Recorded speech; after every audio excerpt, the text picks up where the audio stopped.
Good day.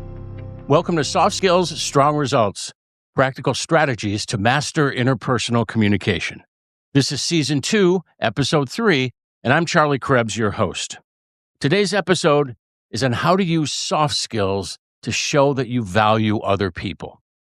I would say that most people want to feel valued more than they want anything else, sometimes even more than they want a paycheck. I know people that make good pay, but they don't feel valued, and so they don't have a lot of job satisfaction. So I'm here today to give you a bunch of ideas about simple, no-cost things that you can do to show other people that they matter. I've broken it up into various sections, and this first section is on recognition and appreciation. Recognition is how you show people that they are seen, and when you make it specific and personal, it becomes one of the most powerful ways you can let people know that they're valued. Something you can do is catch them off guard in a kind way. Maybe leave a Post-it note on their desk about some specific thing that they did and why it mattered. You could also echo good ideas. If somebody shares a really good idea, maybe you can repeat that idea at a meeting that person isn't at. And then they will hear that you recognize their idea secondhand, and that will make them feel very valued. One of the things you can do is name their superpower identity. And by identity, I mean their unique contribution. Like, let's say you say somebody is the starter or the connector or the innovator or the encourager or the thinker. That helps them feel that that's their identity. One of the things you can do is handwrite a short note telling people that you value them. You might celebrate something that most people might not notice. And I say handwrite because it's so easy to send an email. But if you write it by hand, it takes more time, so it sends a stronger message. I still have handwritten notes that people wrote to me sometimes years ago. Another thing you can do is celebrate recoveries. Praise their bounce back. It's not always about just praising results, but praise when things come back from the bad place. It makes people feel like they're valued for their resilience, not just their results. Maybe record a 20-second voicemail message for somebody, highlighting something that they did that went particularly well. Hearing your voice is going to make it sound more personal. Reverse reference, and what I mean by this is write a surprise LinkedIn recommendation for somebody. You can do it if they ask you, but do it by surprise. They won't see it coming. And think of how it's going to send a message that you value them. You spent your time going out of your way to help them. Maybe create what I call a spotlight folder. Ask your staff to send you emails that they get from maybe their clients or people they work with, where the other person praised them, and keep them in a file. And every once in a while, read one of them at a meeting. They won't see it coming, and think about how it's going to make them feel. Celebrate the mentor. You can ask somebody, who taught you that? And when they tell you, you can praise the teacher. It honors the impact that people can make. Celebrate somebody's growth.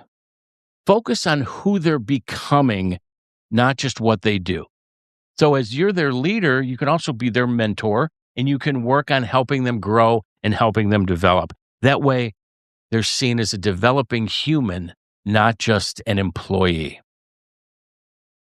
Section 2 is about listening and presence.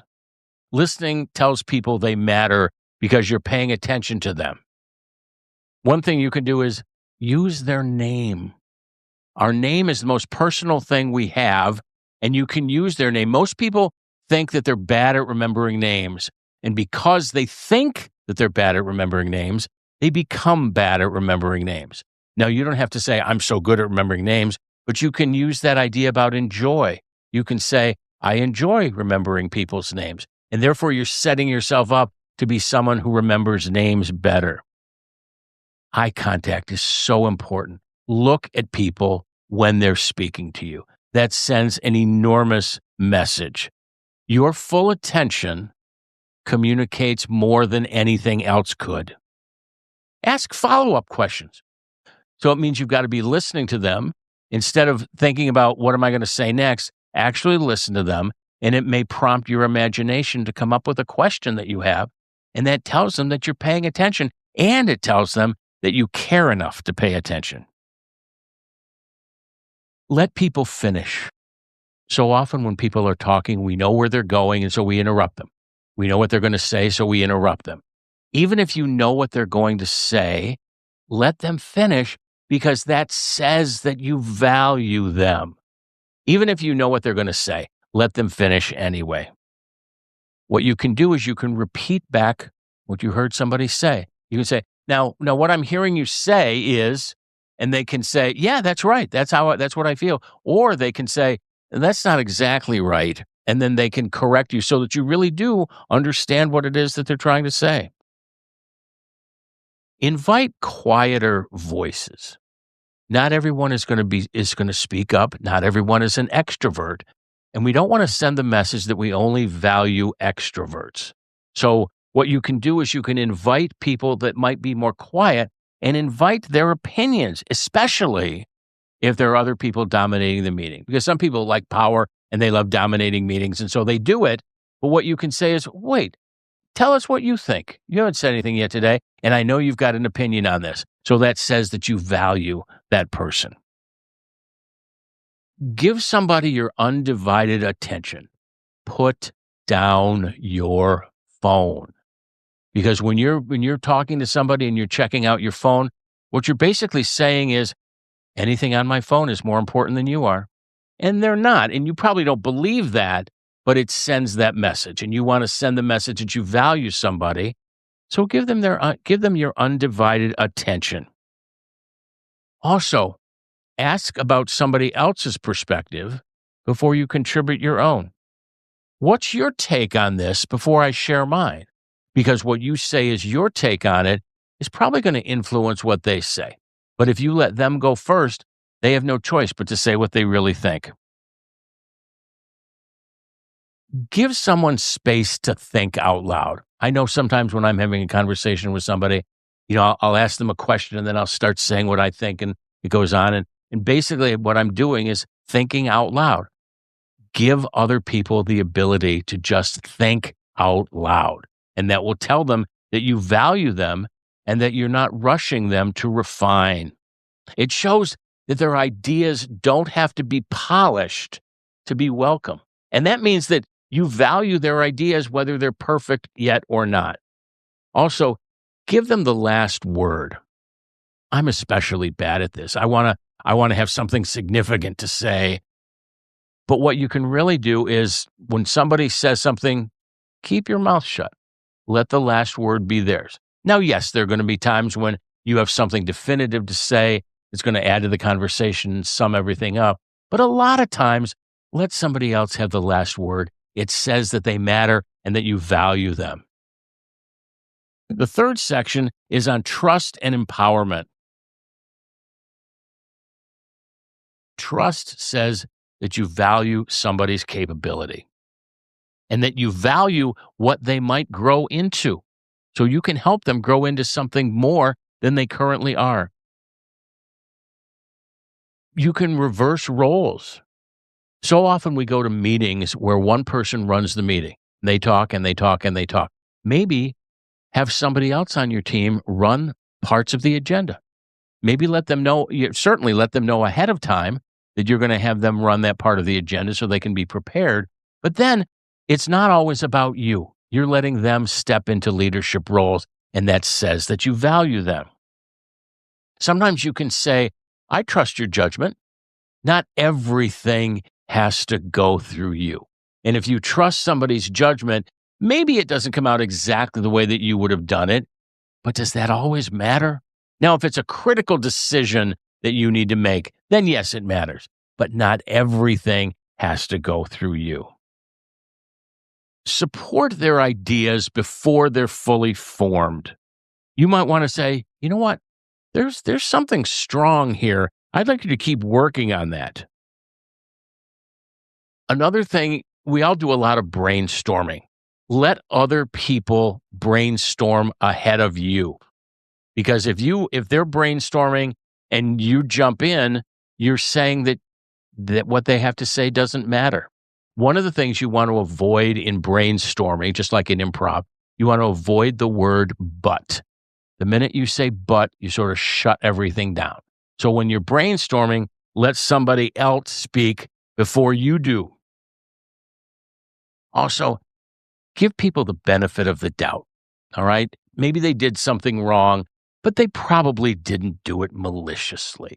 So cut them a little bit of slack. It shows that you trust their character, because we don't all, including myself, we all don't make perfect choices every single time. Also, ask people, what support can I give you so that you can follow up on this? It demonstrates respect for their autonomy. The next section here is called curiosity and learning. Curiosity says, your mind matters, and I want to know what you think. So what you can do is let them teach you. This is called reverse mentoring. Ask a junior employee if they can give you a little tutorial on something, and maybe they do it better than you. I mean, I'm older and I don't do a lot of technology really well, so I'm always asking younger people, show me how to do that. And maybe I have to ask them to do it again. And if I say, you do this every day, you understand it better than I do, they're going to give you some slack when it comes to that. Ask for advice on big decisions. When you're making a big decision, you don't have to carry all the weight yourself. Ask other people what they think about it, and their opinion. They're going to give you an opinion that comes from a very different perspective than yours. And that perspective might help you have better judgment and insight. Also, ask about somebody else's learning goals. What do you want to learn? Where do you want to be in 5 years? So everything isn't built around them doing a good job for you. You're also interested in who they are as a person, not just as an employee. And then also invite them to share the thinking behind their work. Where did you come up with that idea? How did you discover that? Because then you're saying you value where they came from. And let someone choose how they present. You might have ideas about how they should present something, but let them use their style. Maybe let them decide what the PowerPoint wants to look like. Maybe let them figure out how they want to approach everything and format it.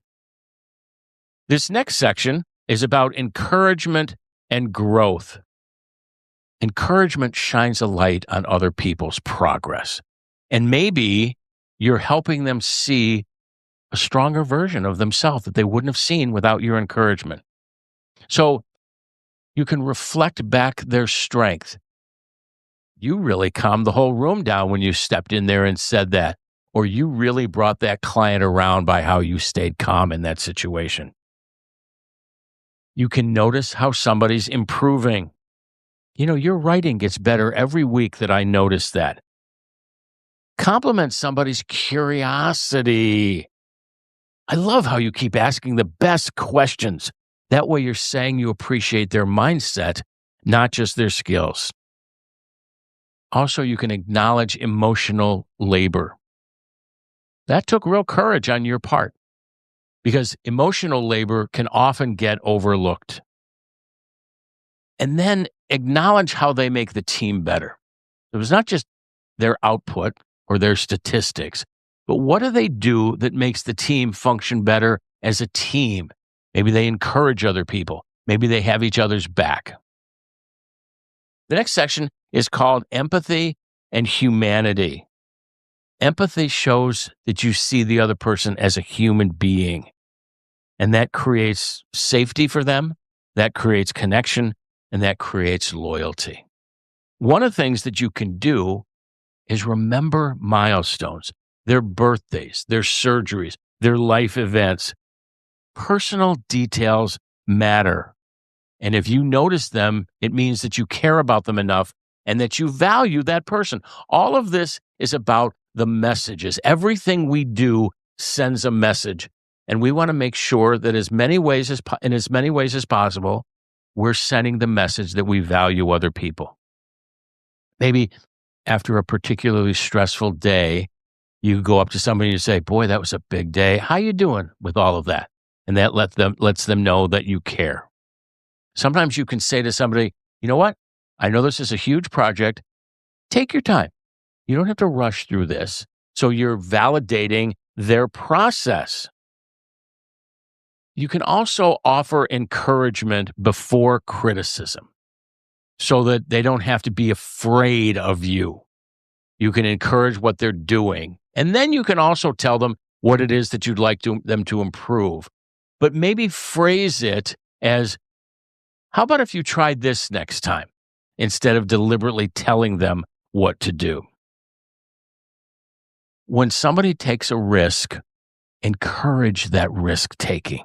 It reinforces their belief in themselves, because if they were willing to take a risk, they might be a little uncertain. And if you can reassure them that that risk was worth it, it'll mean a lot to them. Spot when somebody picks up slack. You can say to somebody, "You know what? When your coworker was out, you really picked up the ball and ran with that." And that tells them that you notice, because it's so easy for things that people do to get unnoticed. The next section is called connection and presence. It's the acknowledgement of who someone is, not just what they do. What if you ask somebody, "What are you proud of this week?" It invites self-recognition.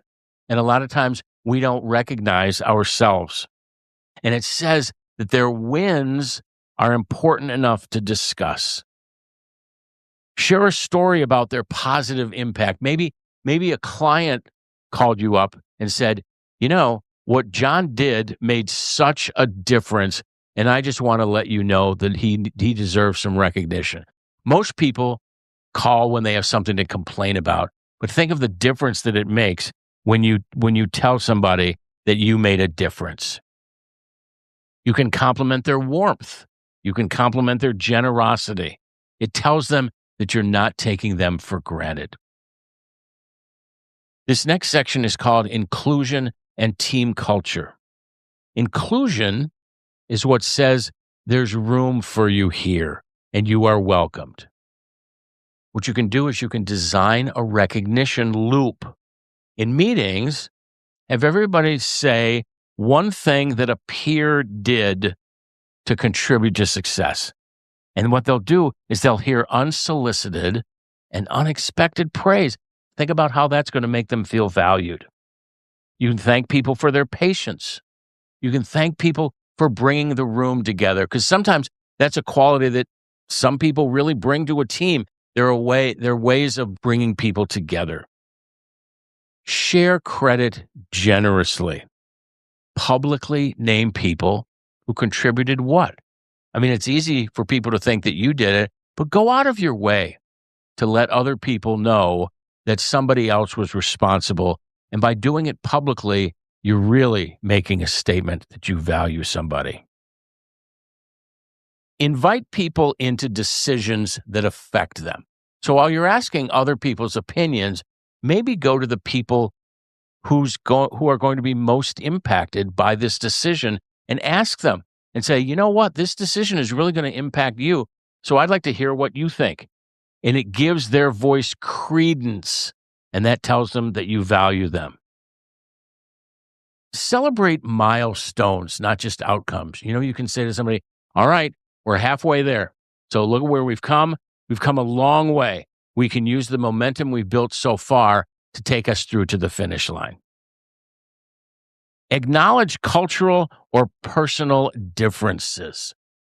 People come from different backgrounds, but they bring different experiences, and those ideas can enrich your team. You can say, "Your perspective really broadened our thinking," because while we feel comfortable being around people that think like us, not everybody thinks like us. And so we can invite other people's perspectives, and that's going to mean that we have better decisions. This last section is called meaning and belonging, meaning that you matter to the story. So what you can do is you can acknowledge how someone makes your team better. You really helped us see things more clearly. Your perspective was invaluable here. They realize they influence you and you're someone they look up to. So that's going to make them feel valued. Reflect their contribution to the team's identity. You bring calm to this group when we need it most, and that makes a big difference. Then they see their presence as shaping the team. Also, notice psychological safety moments. You can say, "Thanks for speaking up. That took a lot of courage." Their honesty, you're saying that their honesty isn't risky, it's welcome. But for them, maybe they took a risk in being honest, and you're saying that you value the risk that they took. And lastly, find a way of saying you matter here. It affirms the deep human need to belong. You know, people don't remember statistics, they don't remember strategies or outlines, but they remember how they feel in your presence. And soft skills are the way that you make those feelings intentional. You don't need a budget to make someone feel valued. You just need the willingness to share what's good right in front of you. Notice people. Notice the difference that they make. It can influence the emotional climate of everyone. And if everyone feels more valued, everyone's going to contribute more. And think of how that's going to impact the entire culture that you're a part of. When people feel valued, they stop holding back and they believe in themselves. Imagine the times when you've believed in yourself. It just gives you an energy maybe that you didn't expect, but it just gives you somewhere and someplace better to go. That's the real power of soft skills. And that's the power that you can take with you into every room you enter. Making someone feel valued doesn't cost anything, but it's worth its weight in gold. Well, that's all we have for today. Thank you for joining us on this episode of Soft Skills, Strong Results. I'm Charlie Krebs. And remember, soft skills are the human side of success. If you like what you heard in the podcast, check out my new book. It's called The Power Skills Portfolio, A Leader's Guide to Soft Skills. You can find the link in the show notes.